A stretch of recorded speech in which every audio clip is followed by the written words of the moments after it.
want to thank everyone for joining us. This is supposed to be a very special retirement and separation social hour on resume writing. I want to thank all of you for taking the time out of your busy schedules to join us, show support for this cause and assisting veterans. And I want to take a moment to provide a disclaimer as well. So this session is not intended for business development or recruitment purposes.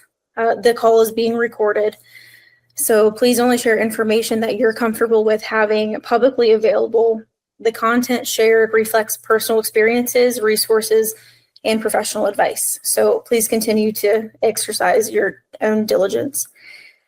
So we have a special guest speaker with us, David Lakin from Still Serving Veterans. Dave is the Director of Veteran Career Transitions at Still Serving Veterans. He's a retired Navy chief. He joined SSV in 2021 to help fellow veterans navigate civilian careers. His mission is rooted in service, ensuring no veteran struggles alone during their post-military transition. And with that being said, please welcome Mr. Lakin. Dave is just fine. Mr. Lakin makes me feel even older than I already feel today. So we'll just go with Dave. A few guidelines. First of all, thank you for having me. I really appreciate the opportunity to be here and talk about what we do every day, and to hopefully pass on some nuggets that'll help you all to at least shorten the job search and help you get into the best job for you as quickly as possible. It's a small group, even with a few more people coming on that we anticipate. Feel free to break in if you have any questions. Even if it seems like it pertains to just you, I promise you that most of the problems that people encounter in the job search are not unique to them. It just feels like it because you're the only one helping you go through it sometimes. So feel free to break in and ask questions if you got them. So what we want to talk about tonight is resumes and how to develop a resume, how to handle your resume, and we're going to talk about what are today's current 2026 elements in a resume. It does change pretty frequently. The things that were okay even just a year ago are not as okay today. Things that you hear all the time that you need to be doing are just extra work and make your life more difficult in an already difficult time in the job search. You can hear a lot of advice out there. Every recruiter that you hand your resume to will give you a few things that they don't like about your resume and would like to see different. Everybody has an opinion. You can talk to your brother-in-law, you can talk to your recruiter, you can talk to your boss, you can talk to a coworker. They're all going to give you a different opinion about it. All I can do is give you my opinion based on my experience. But my experience is based on having been the TAP coordinator at my last command, which was NAVAIR headquarters from 2005 to 2008. Having been a career counselor at my last 3 commands as a collateral duty. Now it's my first duty. I've been an executive coach and business coach for the last 12 years. Owned and operated my own business, worked with over 200 businesses to help those executives to be better at what they do, but also to hire great people in the process. And for the last 4.5 years, I've worked with Still Serving Veterans. And that, in that capacity, every year we've seen between 5,000 and 8,000 resumes that we review, that we rewrite. When I first got there, the organization, because of my background as a business coach, to me it lacked a little bit of structure.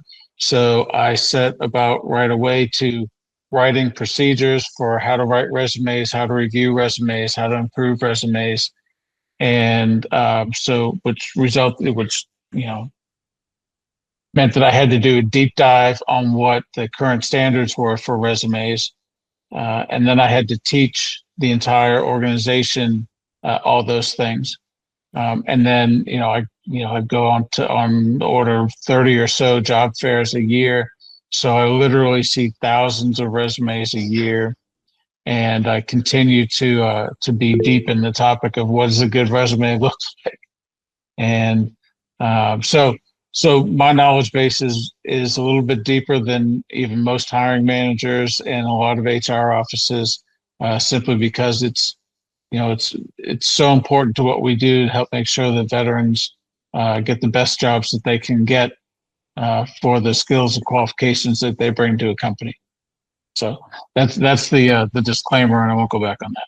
So resume specifically, let's go over the top 10 things that you got to see on a resume in 2026. And this is updated today because I knew I was going to do this presentation. And I wanted to make sure that we're talking about the most current events.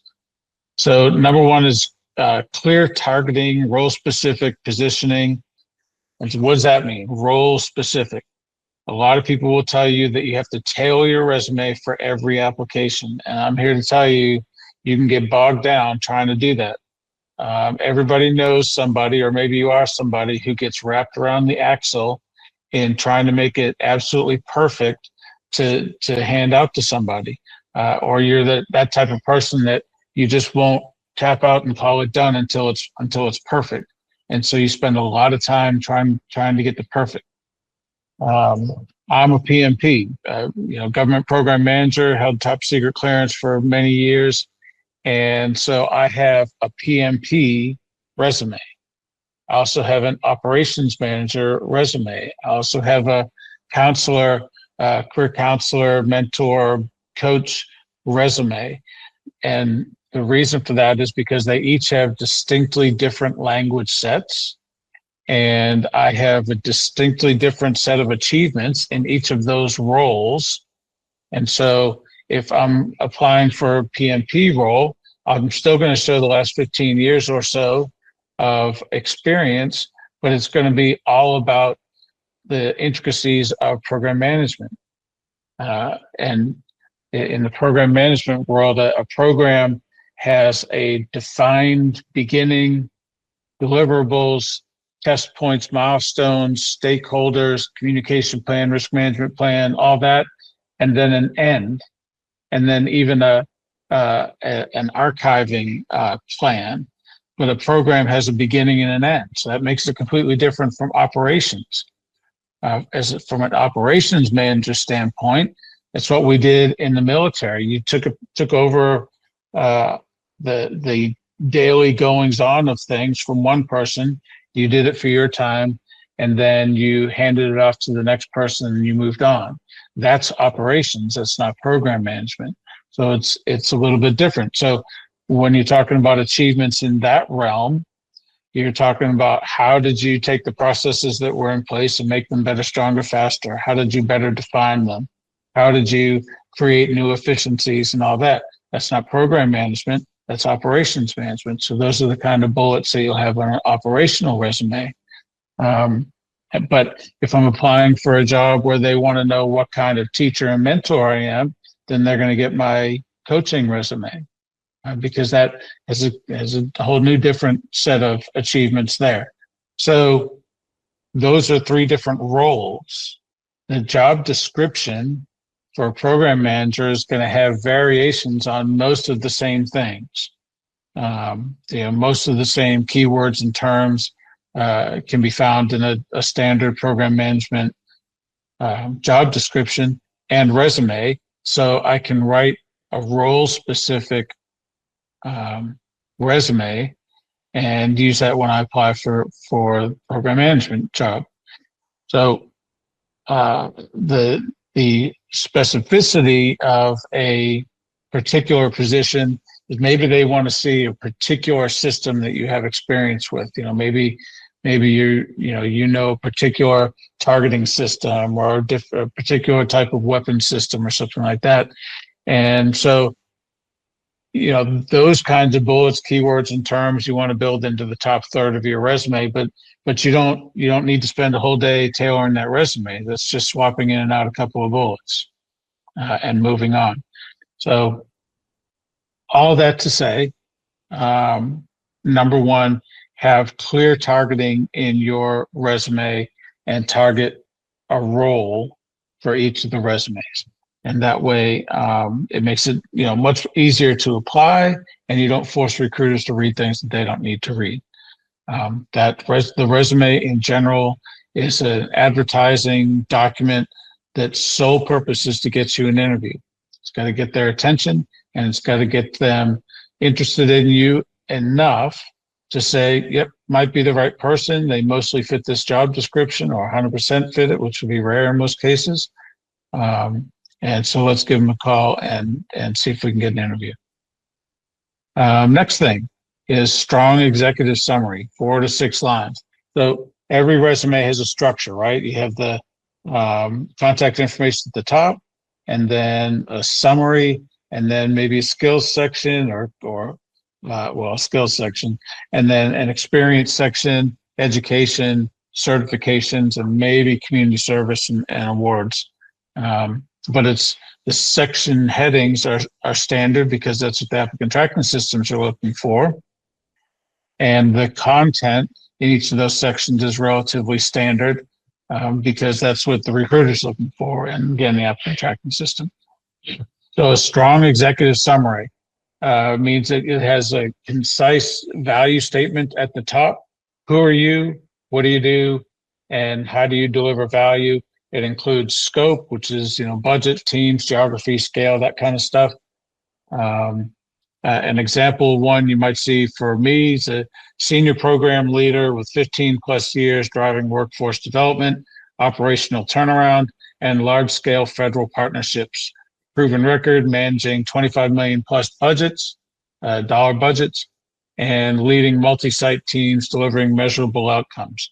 So it says who I am, what I do, how long I've been doing it, what kind of outcomes you can expect, you know, to some extent, at what level I do it, you know, large-scale federal partnerships. So, you know, I work with the USO, I work with Department of Labor, I work with the Alabama Department of Veteran Affairs and their corresponding offices in Georgia, Florida, Virginia, Tennessee, Texas. And so that gives people an idea of at what level do you operate so that they can gauge whether or not you're applying for a job at the right level. So that's the executive summary. Next thing, number 3, is quantified impact. You know, if you ever had to write evaluations or write your own evaluations in service, or you just read bad ones, you know, you'll see statements where excellent high performer, making daily impact and improvements, transforming this team, and ready now for the next level position. Says nothing at all. There's no metrics in there, right? It says you're an awesome performer, but those are all, you know, fuzzy words that are extremely non-specific and doesn't tell them anything about what you do, how you do it, and what kind of impact you really have. So quantified impact statements.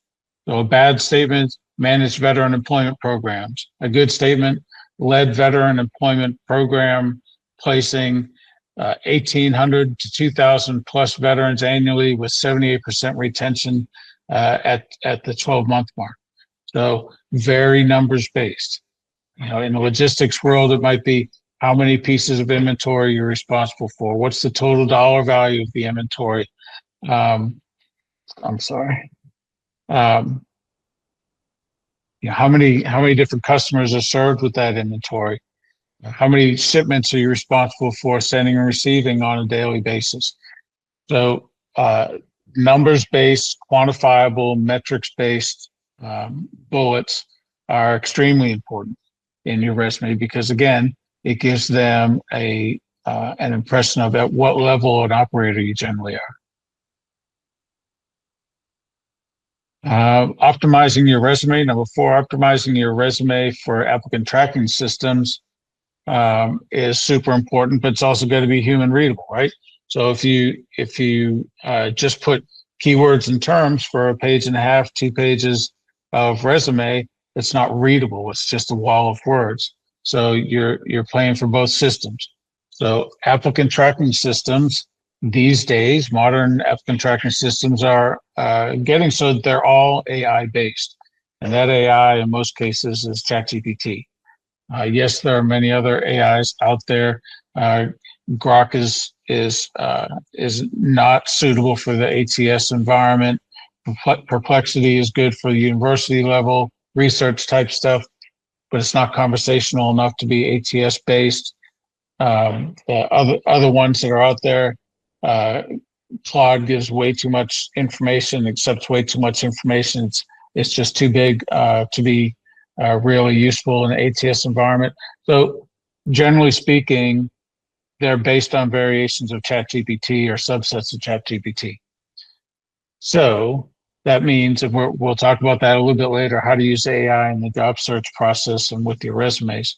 But the important point here is to have it ATS optimized but human readable. So ATS optimized, ATSs really only want to see a handful of specific fonts. So it's the fonts that we all know, right? So Garamond, Times New Roman, Calibri, Arial, those types of fonts, the ones that have been out there forever. You don't want to see, your contact information should not be in the margin. Applicant tracking systems often don't read information in the margin. So if you put your contact information up in the margin, you can make it so that it's only on the first page, right? And doesn't follow on every page, but it doesn't matter. If it doesn't know who you are because it ignores stuff in the margin, then it doesn't know whose resume is, and it'll reject the resume. Same thing, no graphics, no tables, no text boxes, because it can have a hard time parsing those. So you just basically make a Word document, you start typing at the top, and you keep going until you're at the bottom. If I do your resume, you'll probably see the skills section will be in 2 or 3 columns, just so that I can pack as much information in the small area as possible. 10 to 15 skills max, and it should be a mix of hard skills and soft skills, qualifications, and the soft skills that you bring to the table. What else? I like Garamond because it's a skinny font and it puts more information on a single line than some other fonts, like Tahome is a wide font. My resumes are always going to have narrow margins, Garamond and 11 pitch font, so you can put as much on a single page as possible, so that they, if the recruiter's only looking at the top 2/3 of the page or the top third of the page, you want to get as much information in there as possible without them having to scroll, because scrolling is painful, I guess. So, and then like I mentioned earlier, standard section headings, being summary, skills, experience, education, and certifications, because again, the applicant tracking system is looking for those specific common section headings, so it knows how to file your information into which categories. And then a little trick that you see on lots of resumes is that people will put their name and their section headings in all caps, because somebody says that it makes it bolder and stands out more and easier to read, right? Well, about 60% of the applicant tracking systems out there, 60%, that's a giant number. 6 out of 10 applications that you make, 60% of them out there can't read all caps, because the system is built so that all caps means it's an acronym or an abbreviation. Think about a Word document. If you put an acronym in there, AFL-CIO, right? It's all caps, not a real word.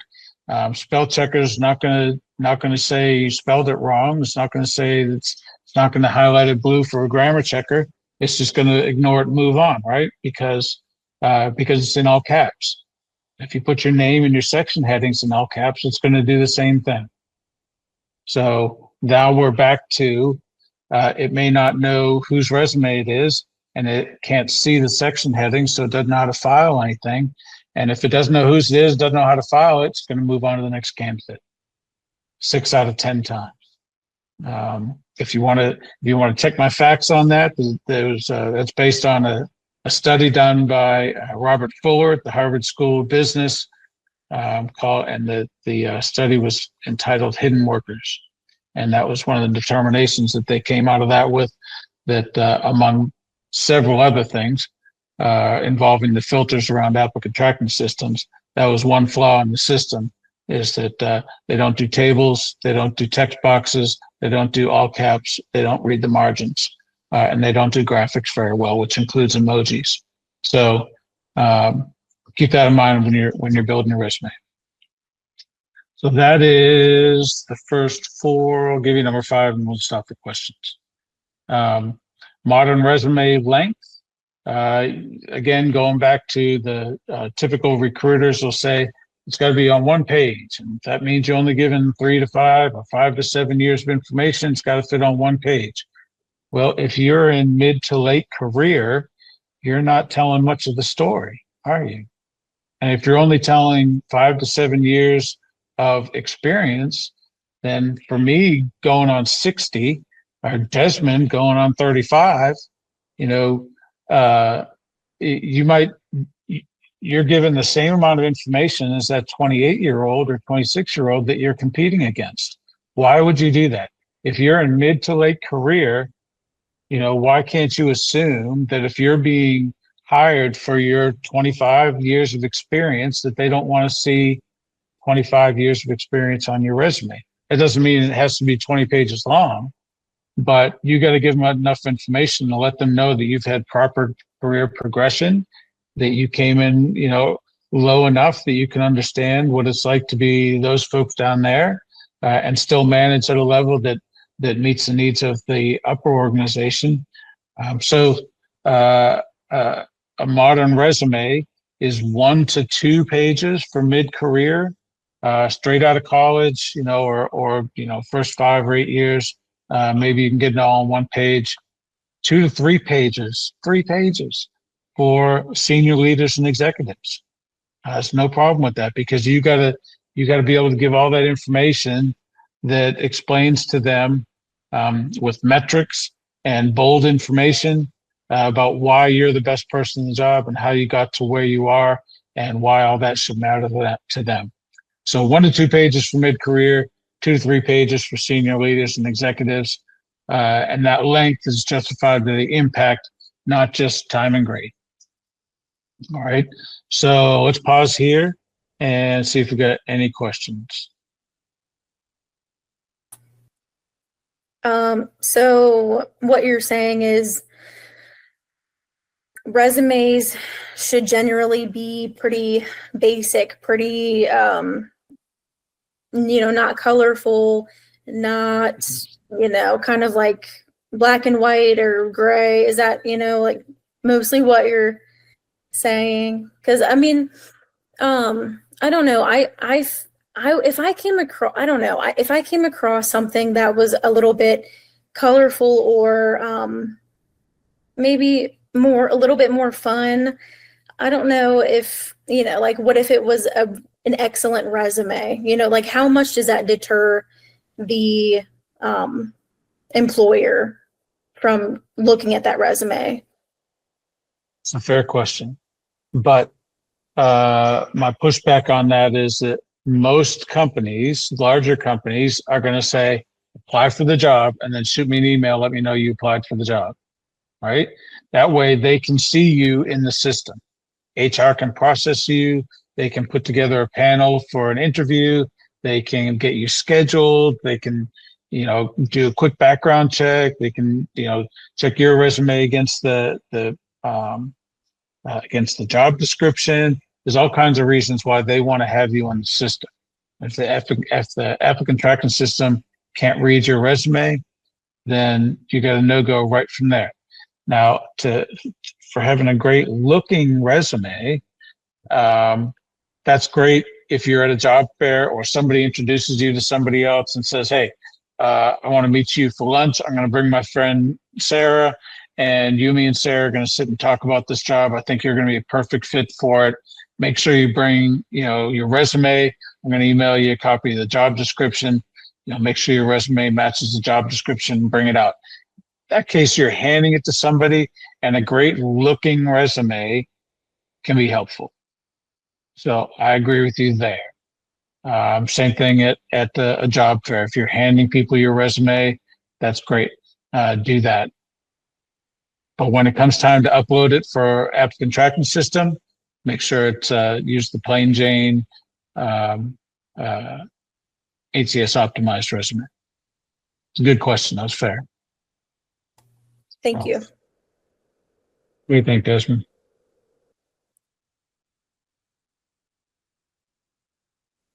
Sounds like good info.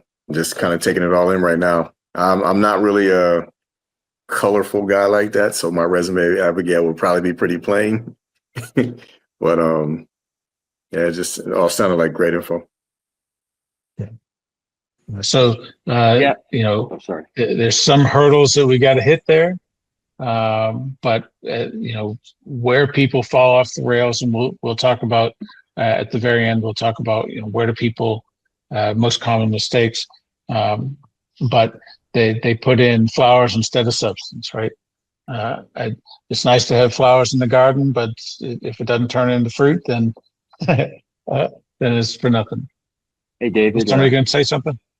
Yeah, kind of somewhat related, but do you guys, in your companies or the people you work with, do you guys specialize in kind of tailoring and updating your USA jobs profile and things like that for applying for federal jobs, getting those points towards, certain veterans or disabilities that I believe that they kind of tally up for preferential looks in the system. So I know that sometimes can be a little bit confusing.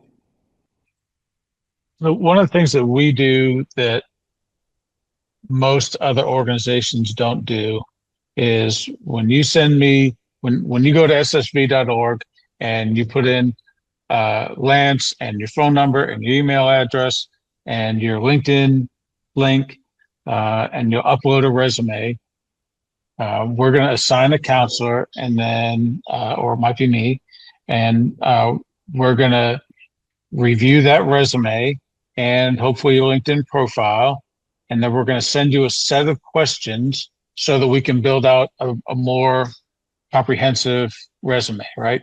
We want to know what kind of job titles have you been searching for?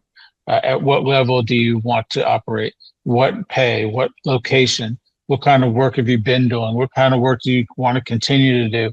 And because we do all this through AI, it's going to be very specific to your job field as it appears on your LinkedIn profile and your resume. And your answers may come back and say, well, yeah, I've been a mechanic for the last 20 years in the military, but I really don't want to do that anymore. Now I want to do IT. Well, and we'll say, now we know that because we sent you all those questions, and then we'll retool you another resume, send it back to you and say, how close is this, right? So you answer all the questions. We will retool your resume. We may send you a second set of questions to get a little bit more information. If you don't want to be a mechanic anymore, you want to be IT, well, tell me about the IT qualifications that you have. Why do you want to be an IT guy or girl? What certifications do you already have or have you been working on? Or what area of IT are you interested in doing? You want to go be the hook up the printer person, or do you want to be the virtual servers person? So we're going to go deep as far as we can to pull as much information to give you the best resume that we can. All said, one of those questions will be, are you interested in federal jobs? And if we need to make a federal specific resume, then we'll do that. But as you may already know, federal specific resumes, they want to know how many hours a week did you do it? And who is your supervisor? And can we contact that person? How much did you get paid in that position? And what was your GS level and those kinds of things, or what GS level are you targeting? And if you may know that if you want to be like a GS 12, then generally speaking, you have to perform for a year or two at the GS 11 or 12 level in order to get that 12 job. So tell me about that, and tell me about your experience operating at that level. So we're going to ask you at least one round and maybe 2 rounds of questions to make sure that we're properly targeting your resume to the focus and goals that you want in your job search. Does that answer that, Lance? Yeah, that helps. I appreciate it. Sweet. Michael, what do you got? Hey, good evening, David. First, I want to say thank you so much for doing this and taking time out of your schedule to help even, just a few of us. On Thursday night. Yeah. So I want to start by saying I do have 2 distinctly different questions. The first question is, I know we're talking about transition and job resumes. So I had a small business before, so I've seen both sides of the system, and I wanted to talk to you about Indeed and ZipRecruiter and platforms like that where you submit resumes. I've posted jobs out there as an employer for people, and I've also seen on the other side on how to submit applications. I am active duty, but just wondering, and I've also seen people's testimonies on the internet speaking about their personal experience.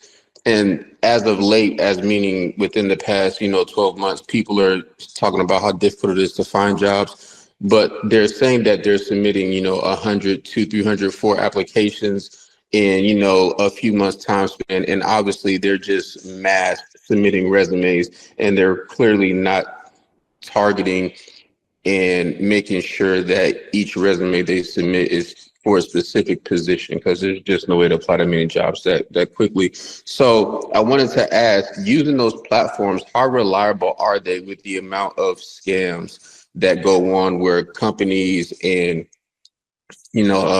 deceitful and undesirable entities are just out there trying to steal your personal information and use it for other nefarious things? How reliable are those platforms this time that we live in to seek jobs like Indeed, ZipRecruiter, and so on and so forth? Yeah.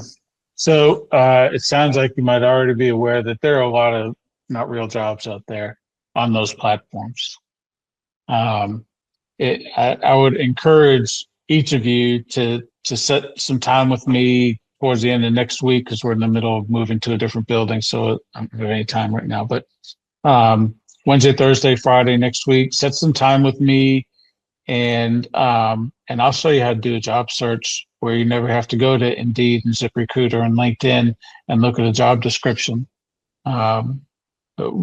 Briefly, let me share a screen here. Is that okay, Abigail? Absolutely. Okay, so I'm going to share my screen here. Okay, so is everybody familiar with ChatGPT? Maybe. Well, if you're not, you're going to learn something. All right. So projects in ChatGPT, you can create projects, and so I recommend to you to create a project, and we'll call it job search. Create project, and then in that job search.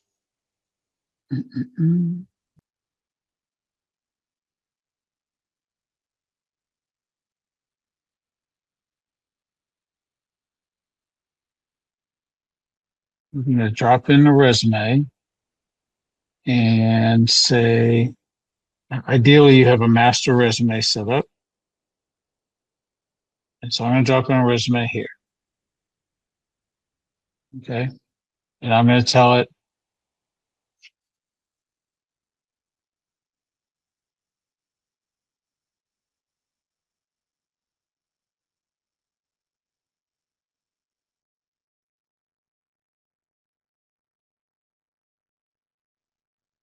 for the rest of the conversations in this project,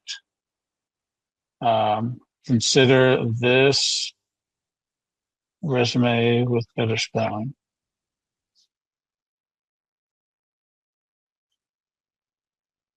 Okay. And it says, okay, I'll do that. All right. So again, I said I'm a program manager, right? So I'm going to say manager jobs, Huntsville, Alabama.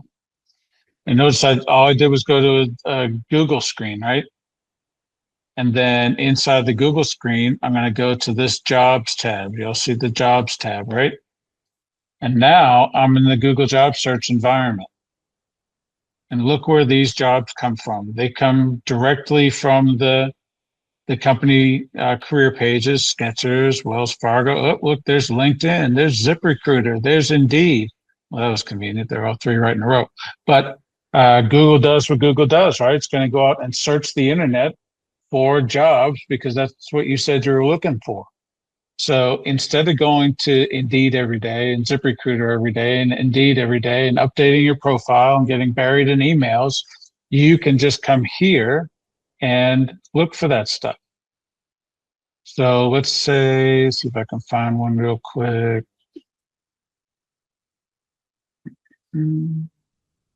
Business operations manager.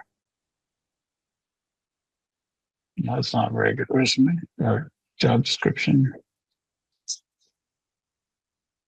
Project manager, I've actually looked at this one. Okay, so we're going to open up the entire, there's a couple of drop downs. So we open up the entire job description. We're going to come to the bottom of the job description. And I'm going to select everything in this job description all the way up to the top of it. Even the links and everything, doesn't matter. Control C copies the job description. And now I come back here to chat, to this conversation we started inside the project. And I'm going to say, am I a good fit for the following role? And then Control V paste.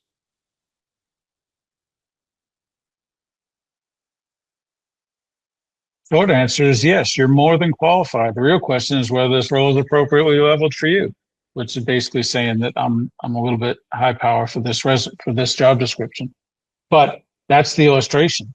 Did I read the job description? No, I read the title and I saw that it was a government contractor, which is me, probably wants a program manager, PMP. Look at right there in the job description. First wants a PMP, so that's me. And so I said, am I a good fit for this or not? Don't make me read this job description. He says, sure, you're a good fit. So now that you know you're a good fit, the next question is, well, that's fine and I'm a good fit, but can I afford to work there? What should I expect as compensation for this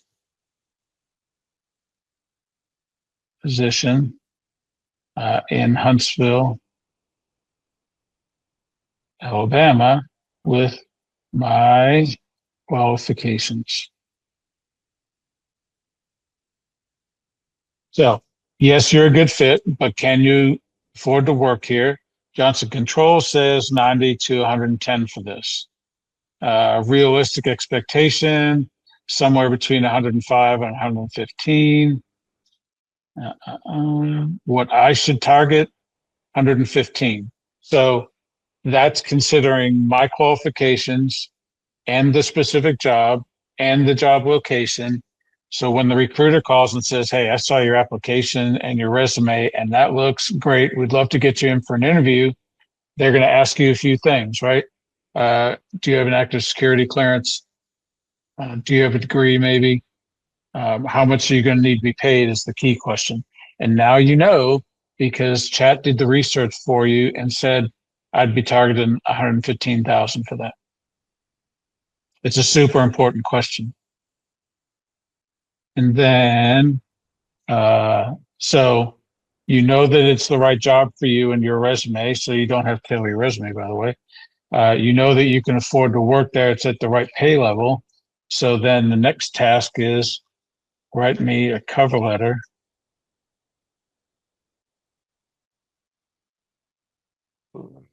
Goodness, teach me how to type. Write me a cover letter.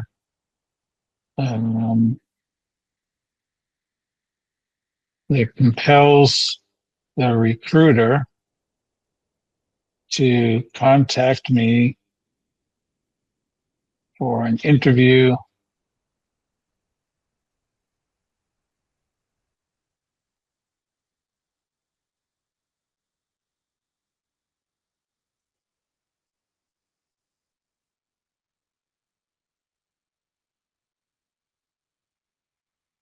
and makes compelling arguments as to why I'm the right person for this position. All right.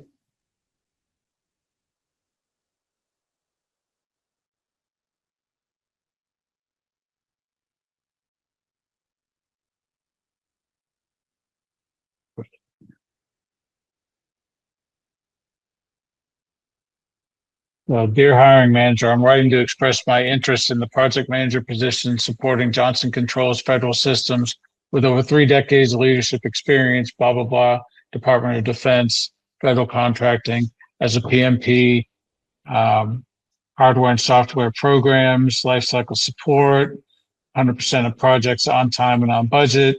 My career as the United States Navy Chief Petty Officer in the industry, cross-functional teams, all the keywords and terms from that job description built into a cover letter that I can put on the front of my resume.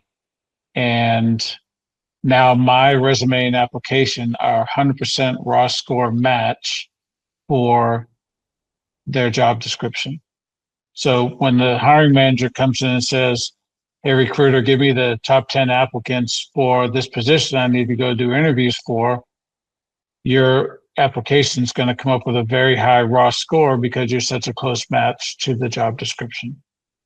So that's how I teach people to do a job search and use the cover letter and rather ChatGPT in the process. So what do I get back to?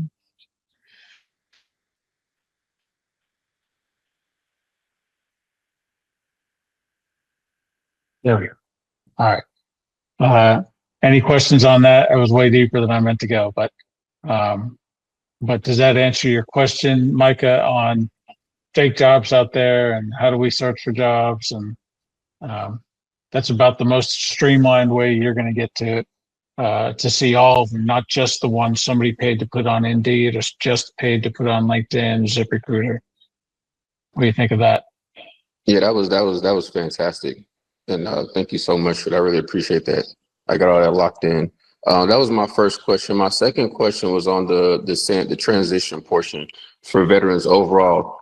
And getting a job is one thing, applying for a job, but for veterans who want to increase and add and acquire a new skill set, do you have any experience with veterans who want to pursue higher education, professional schools, and doing, instead of a resume and application, granted that they already have, the academics down, that are the prerequisites, for example, getting into medical school, getting into law school. Do you have any experience or any institutional relationships with some entities already that can assist veterans or familiar with getting them and helping them with those applications for higher learning institutions?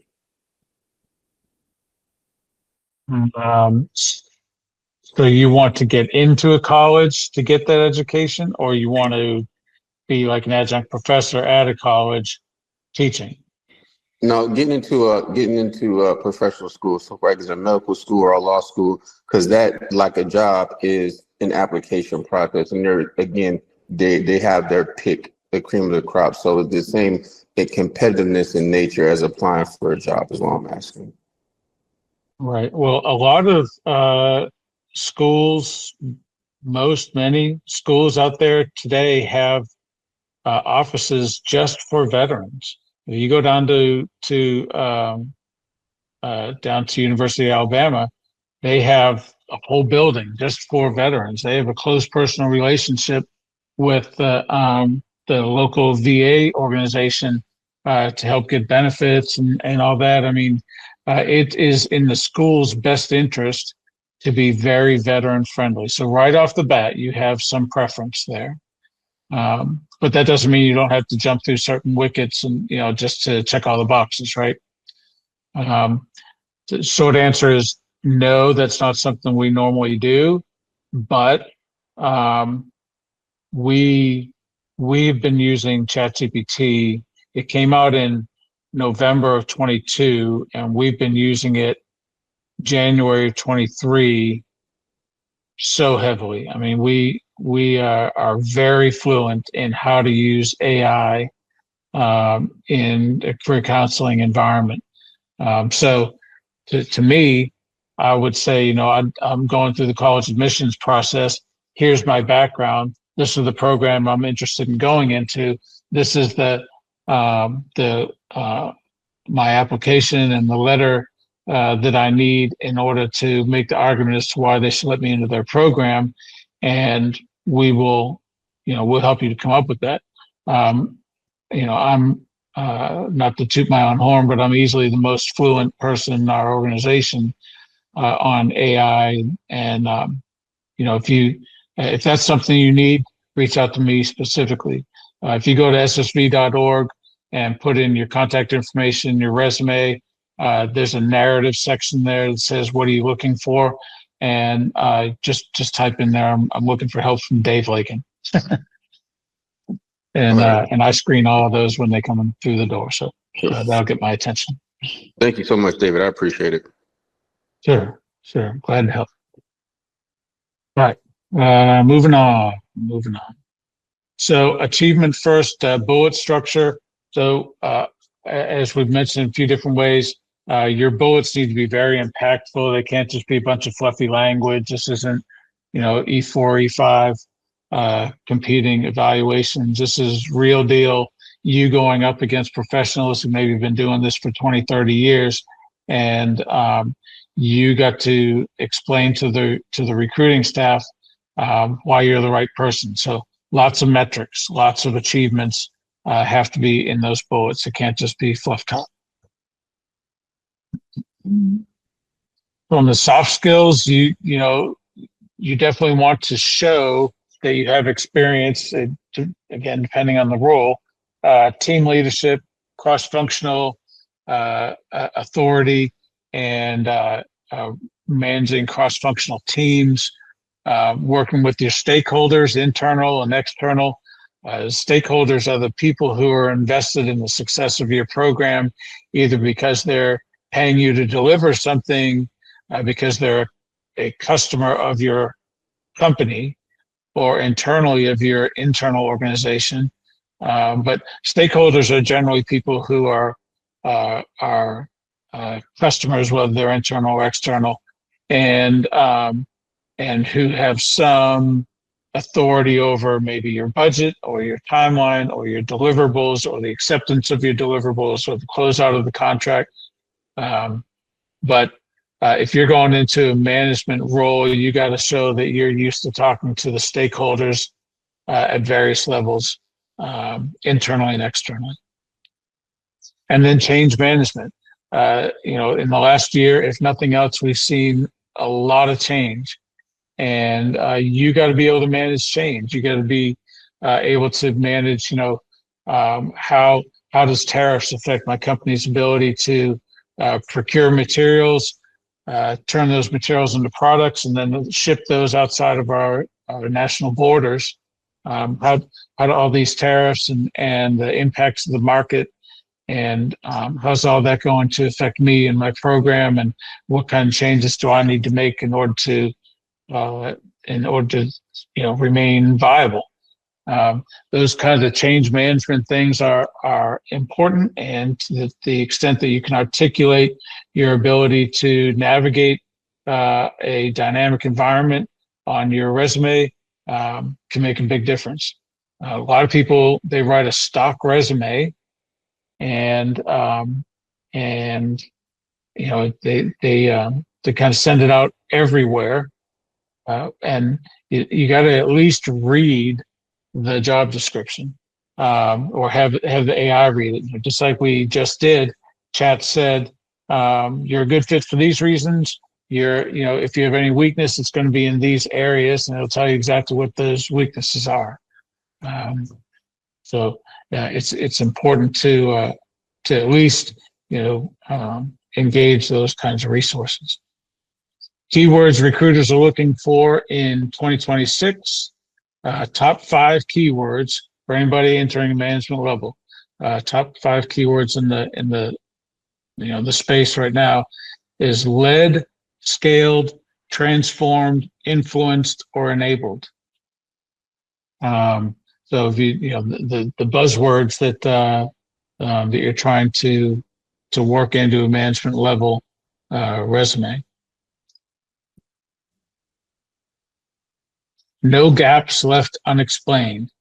So some people, let's say you're working at an organization, and then you get laid off or you get fired, and so now you've got a 6-month or 8-month gap or a 10-month gap or more, and they're going to see that on the resume.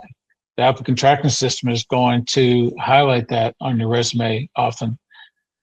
So you got to be able to explain it. And so some people will put a filler in there, and they'll say, I was working on this certification. Well, great. Did you finish that certification? Or they'll say, I did some independent consulting work, is famous. I was doing a short-term consulting role during that time period. I had my own LLC, or I was 1099 or whatever. So if you have gaps in your resume, you got to be able to explain them. Same thing if you were a consultant for a year, great. What were your achievements? What kind of organization were you working with? What were the metrics and high impact statements that the accounts helps you to account for that time? Otherwise, they're going to sniff it out. Skills section, where we talked about 10 to 15 relevant skills only, mix of hard skills and soft skills. And then we talked about sometimes you might put community service or awards and that kind of stuff on your resume. Those are considered credibility markers.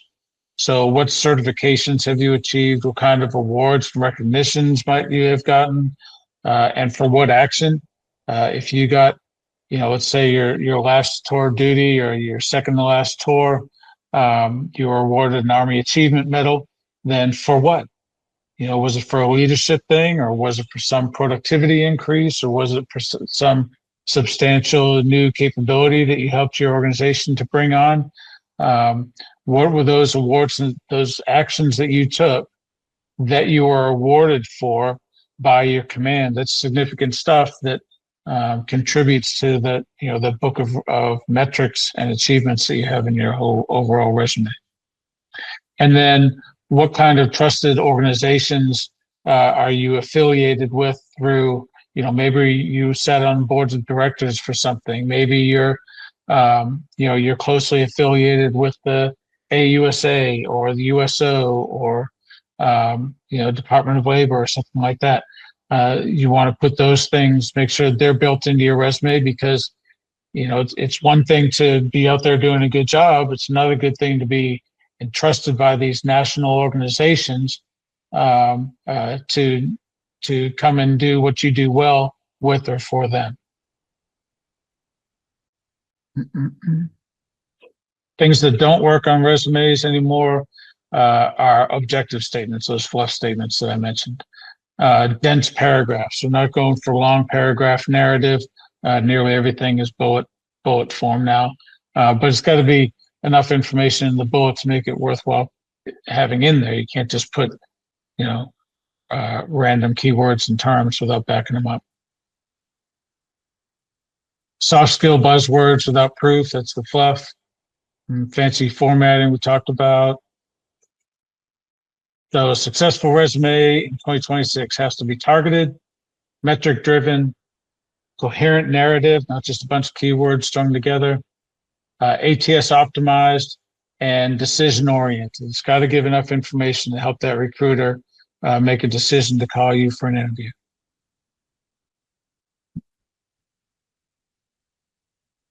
All right, I will cut it off there, or be at risk of overachieving here. So any questions on anything that we talked about overall? anything I can clear up for you. Hopefully this has been a good use of your last hour.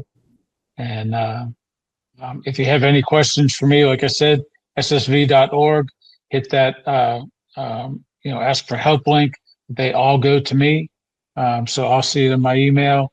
And if you call out my name, then you'll be working with me. Okay. Yeah, thank you so much, Dave, for joining, and then everybody else joining as well. I think this was a really good session. I learned a lot. I didn't know that you could plug in your resume and then do all of that with ChatGPT, so that was really good to learn for me. And then everybody had really good questions, so it was a great session. Thank you. Great. Well, reach out to me anytime. I'm at your disposal, both of you, Abigail, or Desmond, Lance, Micah. Reach out to me. I'm happy to help. I'm all about your success whenever you're ready to hit the job market and improve your position. Thanks, David. Yeah, thanks, Dave. Thanks, Abigail. you. Have a great evening, and thanks for having me.